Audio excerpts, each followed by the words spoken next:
Winter Roses, Summer by fairytalelovr. Chapter 11. Winter Fell. After the departure of Septa Mordane, who left with Lady Stark, there was no one to teach the girls the womanly arts. Isla had started sharing the duty with Jory Cassell's wife, and that day had been tasked to give sewing lessons. To her surprise, Sansa, who was usually the first one to arrive and the last to leave, was absent. After the lesson was done, and all the girls dismissed on to their other daily activities, the housekeeper went up to the little lady's chambers. Sansa was very upset because she was so confused about what was happening. "Come now, child, let's wipe those tears. Why was Rob so rude to the prince?" "Your brother was only worried about you." "But he said—" The girl sat on her dressing table, facing the housekeeper. "What did he mean when he said Joffrey was kind to Dany?" "Oh, sweet child." Isla sighed. "Something happened the night of the feast, but I don't think it's my place to tell you." Sansa started to cry, so the woman went to kneel beside her. "Oh, hush now, child. Why are you so upset?" "Everything is falling apart. I'm told the king wishes to marry me to the prince, but then father won't allow it. Then my lady mother and the sceptre are leaving. Why is my lord father sending them away?" "Oh, my sweet child. Do you trust your lord father?" Isla asked, and Sansa nodded. "Then you know he is doing what he feels is right." Mother told me she was being sent away because of Jon, and it was... Septa Mordane always said bastards are evil and greedy. But they are wrong, because Jon is good and kind. I can imagine he doesn't like Mother much, but he wouldn't ask father to send her away. Is that why father is sending them away? Whatever happened with Dany? Was my lady mother unkind to Jon because of his birth?" Isla smiled. "You, child, are much smarter than people would think." "So, I am right?" "Just about. Your lady mother was unkind, but that is not why she is leaving. Nor did she have anything to do with the Lady Starling being hurt. You should speak with your lord father about that." "Because it is not your place to tell me?" "No, it is not." "And Septa Mordane? Is it because she told us Jon was evil?" "Let me put it this way. She was telling you what she was told. What generations and generations of people of her faith had told her was right." "But why does the faith think bastards are greedy and evil?" "I dare say it's an attempt to shame the lords into not having them. But let me tell you, there are many more bastards south of the neck than north." "But Septa Mordane knows Jon. Why would she not question it?" "Because it is much more comfortable not to question it. She was taught bastards were evil, so in her mind they are. There are no exceptions to a steadfast truth." "So father is sending her away because of this?" "If you were your lord father, and you had a son like Lord Starling, would you allow anyone to call him greedy and evil? To teach that he is to your other children?" "No." "Well, then, so there we have it." Sansa nodded, biting her lower lip. A few moments went by before she grew curious again. "But what happened between Prince Joffrey and Dany?" "I have told you." "It's not your place to tell me," Sansa finished, annoyed, gathering her skirts and standing up. "Very well, then." She walked out of the room quickly, leaving Isla shocked for a moment before she followed. The girl went straight to Jon and Dany's chambers, finding them talking. Dany was lying on the bed, still in her nightclothes, but Jon was fully dressed, though shoeless, and sitting cross-legged next to his wife on top of the furs. "Get out, Jon! I want to speak with Dany," Sansa said imperiously. Jon joggled. "Am I being kicked out of my own chambers?" Sansa threw him an annoyed look. "If I call Arya, you really will be kicked." All right, he laughed, climbing out of the bed and pulling on his boots. Come on, Ghost, let's find ourselves some food in the kitchens. The girls want to talk. The direwolf pup lifted his head when his name was called and followed John out enthusiastically. Sansa waited until the door was closed to come nearer, sitting by Dany at the end of the bed. What is it? The blonde asked. You seem troubled. Isla walked in, closing the door quietly behind her and approaching the bed as well. You said you almost lost the baby. Sansa started hesitantly. But I haven't, Sansa. I am fine, and so is the child. Sansa smiled. Good. But why? What happened that you almost did? Lord Robb caught the prince talking to her the other day, milady, Isla explained, when Lady Sansa said the prince was only being kind. Lord Robb said he only wished he wasn't being as kind to her as he was to you. I see, Dany said. Well, the prince has made a public retraction, so I doubt he will be kept from it much longer. Sansa, on the night of the feast, he tried to force himself on me. Remember how we talked about the wedding night, milady? Isla asked when Sansa still seemed confused. The prince tried to force Lady Starling into that. But John is your husband, Sansa said, confusion etching a huge frown on her face. Which is why I told the prince no. Dany said, but he still tried. He kicked me. My abdomen. That's why I almost miscarried. Sansa's frown deepened. But why would he do that? She asked. Because men want what they want, milady, Isla said. But he is a prince! Why? He is kind and noble and strong. Oh, child, Isla smiled indulgently, reaching out to smooth Sansa's hair. Men are men, regardless of the titles they call themselves. Sansa looked like her world was falling apart. She finally looked to Dany. The songs, they are not all true, are they?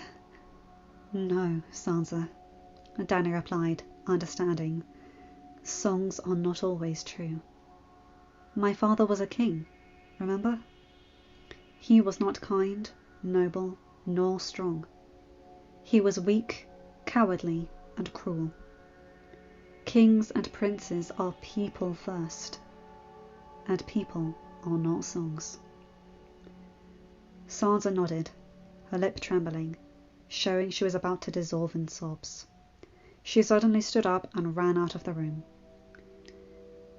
Dany knew she was going to shut herself up in her room and cry for a long while. It'll do her good, milady, Isla said. We all need to grow up at one point. Daenerys sighed, falling back on the bed. Sansa was just a child, really. Maybe if she weren't so naive, she wouldn't have needed such a shock. Well, at least she won't fall prey to the prince's advances, Dany said. Oh, I hope not, milady, Isla said hauntingly. Otherwise, not only will the little lady suffer, but I think both Lord Starling and Lord Robb will lose a hand, after they make sure the prince will no longer have heirs. Daenerys stayed in bed for 5 days, and Jon would have kept her there for a whole moon if she hadn't put her foot down and insisted she was fine. Grudgingly accepting Isla and Maester Lewin's diagnostic that the worst was over, and that the child was safe as long as Daenerys took good care of herself, Jon agreed to stop pestering her to stay lying down. I suppose I'll have a long list of thank you notes to write, she said that afternoon as she sat on a table in the room filled with the wedding gifts. Isla and Araya were moving around, checking packages and gathering letters. That's a task I do not envy, the handmaiden said, pulling on the collar of her dress.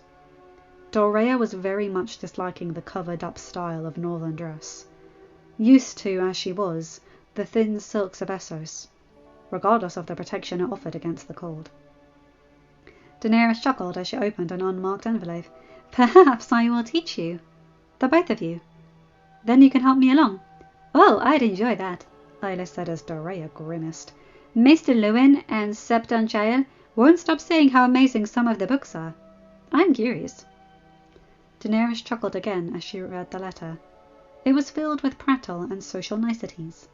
Nothing worth reading in the end. But it was... She found a second piece of parchment folded within, and gasped as she read it.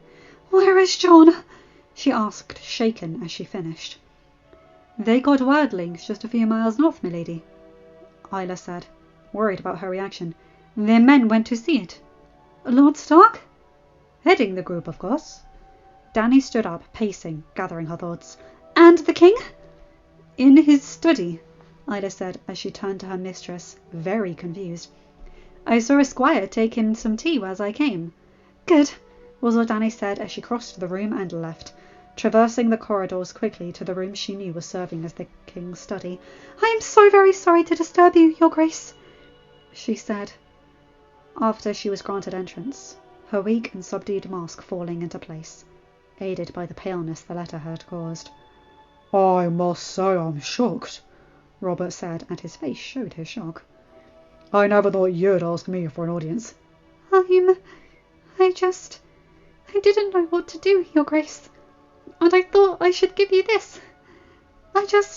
Please, your grace, understand I had no idea how it got here, or why he would send it, and my lord husband has no idea either." "Hiding things from your husband now, are you?" Daenerys shivered. The way Robert had intoned it, it seemed like he meant master, not husband. "I just received it, my king. I don't know what exactly it means, but I know that it's a threat. I want no part in it.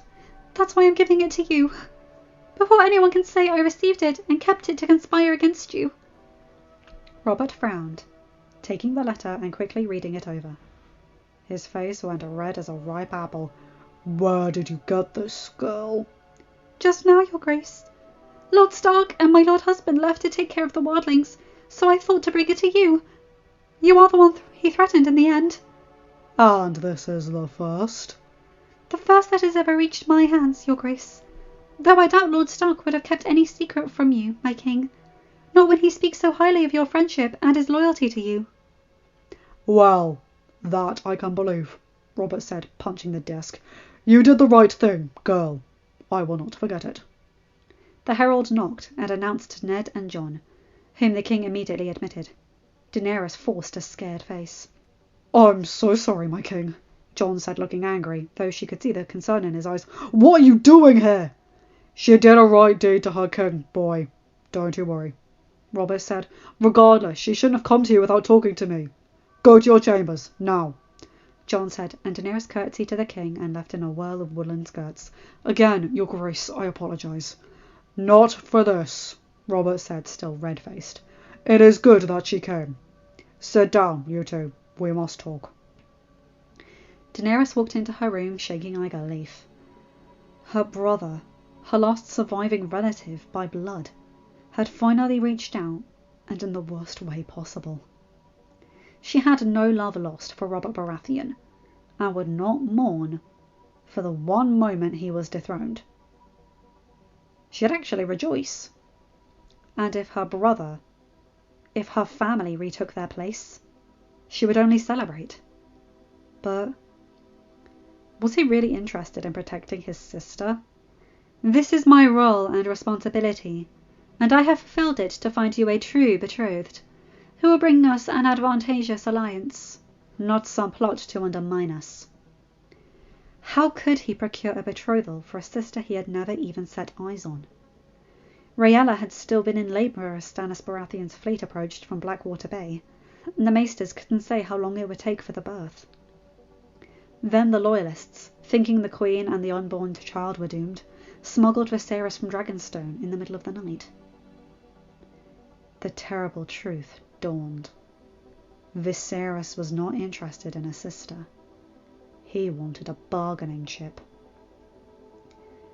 Most likely this betrothal he'd fashioned would secure him an army to invade Westeros and reclaim the throne. She would never have left the safety of Winterfell for that. She would never have left Jon. She remembered her dream.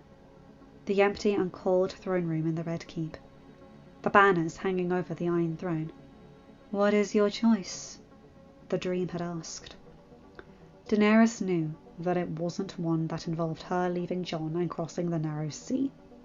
To be sold off as a broodmare by a brother she didn't know and, at the moment, didn't particularly care for. Jon opened the door, still looking furious. He didn't close it all the way, so she knew that they were still pretending. "What were you thinking?" he asked sternly, though she could see the irritation on his face. "To go bother the king?" "I had to give him the letter," she said, and the tremble in her voice was genuine. "You should have waited until I came back." "I couldn't hold on to it. He threatened the king. I had to give him the letter." "You were right in this instance. I would have given it to the king myself if you had waited. But next time you will wait for me." "I just thought to help." "A woman has no place in politics," Jon said, and grimaced at the bitter taste left in his mouth. "Next time something like this happens, you will wait and give it to me, so I will take the necessary steps. Do you understand?" "Yes, my lord husband. I understand." "Good." They stood facing each other, breathing heavily until, several moments later, Isla walked in and closed the door behind her. "The boy is gone," she said in a low voice. Jon crossed the room and pulled Daenerys into a tight hug. "Are you all right?" he asked, and she nodded against his chest, still shaken. "My heart nearly stopped. We rode in and Isla came to tell me you were speaking to the king. I was afraid."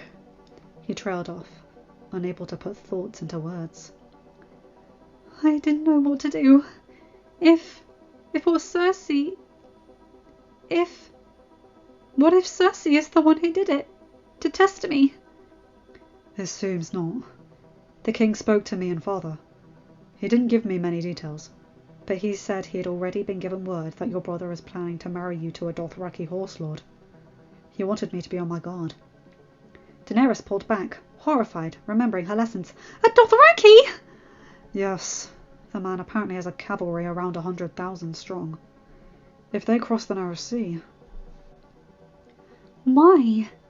Why would they cross the sea on the promise of a man who has no riches, and for a woman they've never seen?" Jon shrugged. "Doesn't matter." "No." Dany sighed. "I'm not going anywhere. You are my husband. We were meant to be together. I believe that is why we were betrothed as babies, rather than the will of a scorned man." Jon smiled, kissing her forehead and drawing her close again. Daenerys folded in his arms, and he held her up. "Back to bed with you, milady," Isla said. "Too much excitement for the little one. And too soon." Dany didn't protest, not even as Jon lifted her off the ground. "Stay?" she asked, holding his hand as he made to walk away. "Hold me." Jon smiled, nodding, reaching for his boots. "I'll bring supper up to the room, milord," Isla said, closing the door quietly behind herself. Dany didn't sleep well that night. Everywhere she turned, there was a tall man with silver blonde hair and pale lilac eyes that ran after her, yelling cruel things. She knew who he was. Eventually she found herself in the worst dream yet. Viserys was hitting her, hurting her. She was naked, clumsy with fear. She ran from him, but her body seemed thick and ungainly. He struck her again. She stumbled and fell. "You woke the dragon!" he screamed as he kicked her. "You woke the dragon! You woke the dragon!" Her thighs were slick with blood. Her abdomen burned with pain. She closed her eyes and whimpered. As if, in answer, there was a hideous ripping noise and the crackle of some great fire. When she looked again, Viserys was gone. Great columns of flame rose all around, and in the midst of them there was a black dragon. It turned its great head slowly. When its molten eyes found hers, she gasped, shaking and covered with a fine sheen of sweat. Dany sat on the bed in a jump, the dream still in her mind. "What?" John asked, sleep-addled, sitting up frantically. What is it? Are you in pain? Is it the baby? Dany only shook her head, throwing herself in his arms, sobbing. John shushed her, holding her tightly. It's all right, Dany. It's all right. He can't get to you. I promise. Dany only sobbed harder. The next fortnight blurred by quicker than anyone had thought possible. Catelyn's absence was duly felt, but Sansa and Daenerys rushed in to help, aided by Isla, until Winifred Manderly came up from White Harbour to run the keep and take charge of Rickon. She was young, but well educated, and fell into her position with grace, though everyone knew the offer, more than a friendly one from Ned in regards to the King's order on House Starling's status, was for Lord Manderly an opportunity to ingratiate his granddaughter to the heir of Winterfell. Robert had declared, a few days after Viserys' letter was discovered, that he would like to see the Blessed Island. Knowing that a refusal was impossible, John was dismayed as he went to tell Daenerys. Well, having them as our first visitors will certainly be unpleasant, but it's not like we can refuse, she said, letting out a huge breath. Hyla, I suppose we should start preparing the move then. It'll be tight, but I suppose we can make it. Wait, you're not upset? John asked. I'm not happy, no. But why would I be upset? We agreed we'd only go there together. See it for the first time together. Well, yes, Dany agreed. I still don't see the issue. She should be fine in a carriage, my lord, Isla said, already going through the cupboards in the room, checking their contents. Oh, Dany exclaimed, understanding. You thought you were going by yourself. I am going by myself. Dany, you almost... If Isla says it's fine, then it's fine. Stop fussing, John.